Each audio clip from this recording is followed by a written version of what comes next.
في ايه يا حاج؟ علي اتخطب يا حاج، وعصابه اتصلت بيا وقالت لي هات نص مليون جنيه وهتبلغ الحكومه واركب حد معايا. وانا مش عارف اعمل ايه، خايف ابلغ الحكومه على اللوكيشن اللي هم بعتوه لي تعالى يتقسم. شكلي اخد اشرف وليد معايا واسيبها على الله. صح يا حاج. خلاص بقى يا حاج، انا اخد اشرف وليد من سكتي نروح للعصابه دي احسن يقطع.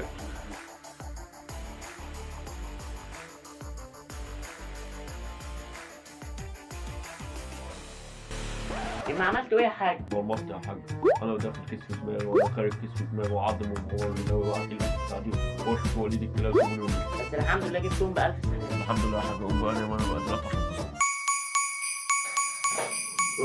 لا الله ينور.